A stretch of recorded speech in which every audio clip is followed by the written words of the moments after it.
The sum of exponents of the prime factors in the prime factorization of 196. 196 యొక్క ప్రధాన కారణాంక విభజనలోని ఘాతాంకాల మొత్తం. So ఇది కూడా మనకి గతంలో వచ్చినటువంటి క్వశ్చన్స్ రెండు సేమ్ క్వశ్చన్స్. ఒక సంవత్సరం ఒకటి, ఇంకో సంవత్సరం ఇంకొకటి వచ్చింది. ప్రైమ్ ఫ్యాక్టరైజేషన్ చేయాలి. ప్రైమ్ ఫ్యాక్టరైజేషన్ చేసిన తర్వాత ఘాతాంకాల మొత్తం. సో సమ్ ఆఫ్ ఎక్స్పోనెంట్స్ అని అడిగింది. సో ఫస్ట్ ప్రైమ్ ఫ్యాక్టరైజేషన్ చేస్తున్నాం. 2 టేబుల్లో 2 9s 18.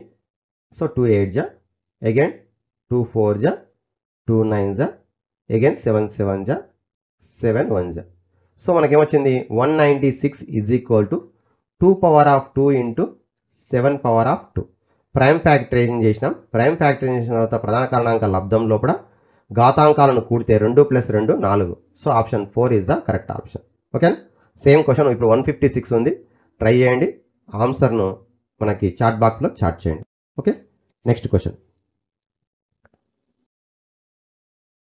If the LCM of 12 and 42 is 10m plus 4.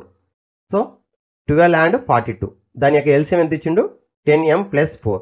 అయితే ఇక్కడ m వాల్యూ ఎంత అడిగిండు? 12 మరియు 42 సంఖ్యల యొక్క కాసాగు ఈ రూపంలో ఉంది. ఏ రూపంలో ఉంది? 10m plus 4 రూపంలో ఉంది. అయితే m విలువ ఎంత అని అడిగిండు. సో ఇప్పుడు మనం ఫస్ట్ LCM చేద్దాం. 12 కు 42 కి LCM చేసినట్టయితే so both are divisible by 2.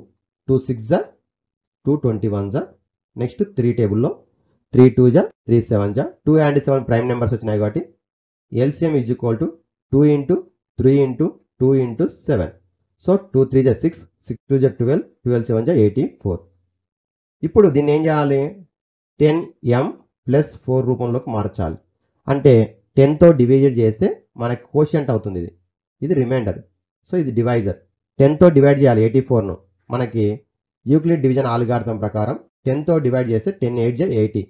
So m is equal to 8. So option 4 is the correct option. Option 4. 84ను 10తో డివైడ్ చేస్తే కోషియంట్ భాగఫలం 10 8 80 ప్లస్ 4. ఒకవేళ మనకు అర్థం కాకపోతే సింపుల్ ఈక్వేషన్ సాల్వ్ చేస్తే సరిపోతుంది. ప్లస్ 4 అనేది లెఫ్ట్ సైడ్కి వస్తే -4 అవుతుంది. So 84 - 4 80. That is equal to 10 into m. mతో క్యాన్సిల్ చేస్తే m అంటే 10తో క్యాన్సిల్ చేస్తే 10 8 80. So option 4 is the correct option. Okay, next question. After how many decimal places the decimal expansions of the rational number 23/2 square into 5? 23/2 square into 5 అనేది ఎన్ని దశాంశాల తర్వాత అంతం అవుతుంది? ఇక్కడ 23 మనకి ఇచ్చినటువంటిది 2 పవర్ ఆఫ్ 2 ఇంటూ 5. ఇది మనకి డినామినేటర్ని ప్రైమ్ ఫ్యాక్టరైజేషన్లో ఇచ్చిండ్రు. మనం మళ్ళీ ప్రైమ్ ఫ్యాక్టరైజేషన్ చేయాల్సిన అవసరం లేదు. ఇప్పుడు ఇది డివిజన్ చేస్తే ఎన్ని డిజిట్స్ తర్వాత, డెసిమల్ పాయింట్ తర్వాత ఎన్ని డిజిట్స్ తర్వాత ఎండ్ అవుతుంది అంటే టర్మినేట్ అవుతుందని అడుగుతున్నాడు. సో మనకి సింపుల్ దీంట్లో లాజిక్ ఏంటంటే 2 power of m 5 power of n ఈ రూపంలో ఉన్నట్టయితే డినామినేటర్ అది టర్మినేటింగ్ డెసిమల్ అంతం అవుతుంది. ఎప్పుడు అంతం అవుతుందంటే ఇక్కడ ఈ రెండిట్లో m కానీ n కానీ ఏదైతే హైయెస్ట్ వాల్యూ ఉంటుందో m ఆర్ n ఈ రెండిట్లో ఏదైతే హైయెస్ట్ వాల్యూ ఉంటుందో అన్ని పాయింట్ తర్వాత అన్ని డెసిమల్స్ వస్తాయి. సో ఇప్పుడు 2 పవర్ ఆఫ్ 2 ఉంది, 5 పవర్ ఆఫ్ 1 ఉంది. సో హైయెస్ట్ ఎంత ఉంది? 2 ఉంది. కాబట్టి 2 డిజిట్స్ తర్వాత ఎండ్ అవుతుంది. So option 2 is the correct option.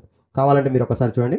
23 డినామినేటర్లో 2 2 4 4 5 20 21 23.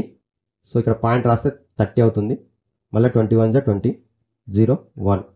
So ఇప్పుడు పాయింట్ రాసినా కాబట్టి 100 అవుతుంది. 25 100. దేర్ఫోర్ చూడండి, 1 పాయింట్ తర్వాత ఎన్ని డెసిమల్స్ వచ్చినాయి? 2 డెసిమల్స్ వచ్చినాయి. కాబట్టి రెండిట్లో హైయెస్ట్ ఏది ఉంటే అది వస్తుంది, గుర్తుపెట్టుకోండి. 23/2 square into 5. ఒకవేళ మనకి ఇట్లా ఇచ్చిండు 435/80. 435/80. ఇప్పుడు మనకి డినామినేటర్ని మనకి ప్రైమ్ ఫ్యాక్టరైజేషన్లో ఇవ్వలేదు. మళ్ళీ అప్పుడు ఏం చేయాలంటే డినామినేటర్ని ప్రైమ్ ఫ్యాక్టరైజేషన్ చేయాలి. చేస్తే 2 power of 4 into 5 power of 1 వస్తుంది. 2 power of 4 into 5 power of 1. Numerator 435 ఉంది. అయితే ఇక్కడ 5 టేబుల్లో క్యాన్సల్ అయితే క్యాన్సల్ చేయాలి. 5 8 40 5 7 35.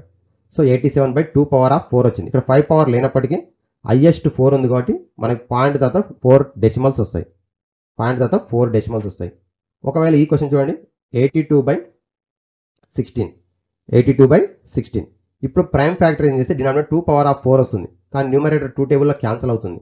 కాబట్టి ఫస్ట్ క్యాన్సల్ చేయాలి. 2 41 2 8. ఇప్పుడు మనకి సింప్లెస్ట్ ఫామ్లో ఉంది అంటాం. సింప్లెస్ట్ ఫామ్లోకి మార్చుకున్న తర్వాతనే మనం డినామినేటర్ని ప్రైమ్ ఫ్యాక్టరైజేషన్ చేస్తాం. 41/2 క్యూబ్. 41/2 క్యూబ్. సో మనకి 2 పవర్ 3 ఉంది కాబట్టి పాయింట్ తర్వాత 3 డెసిమల్స్ వస్తాయి. 3 డెసిమల్స్ తర్వాత ఎండ్ అయిపోతుంది. ఇది గుర్తుపెట్టుకోండి. ఈ 3 స్టెప్స్ మనకి డినామినేటర్ ప్రైమ్ ఫ్యాక్టర్ చేసినప్పుడు డైరెక్ట్ రాస్తాం. ప్రైమ్ ఫ్యాక్టర్ చేసినప్పుడు మనం ఫ్యాక్టరైజ్ చేస్తాం. ప్రైమ్ ఫ్యాక్టర్ చేసినప్పుడు క్యాన్సల్ అయితే క్యాన్సల్ చేయాలి, సింప్లెస్ట్ ఫామ్లోకి మార్చుకోవాలి. సింప్లెస్ట్ ఫామ్లోకి మార్చుకున్న తర్వాతనే చేయాలి. ఒకవేళ నెక్స్ట్ ఇంకొక ఆప్షన్ చూద్దాం. 37/7 ఉంది.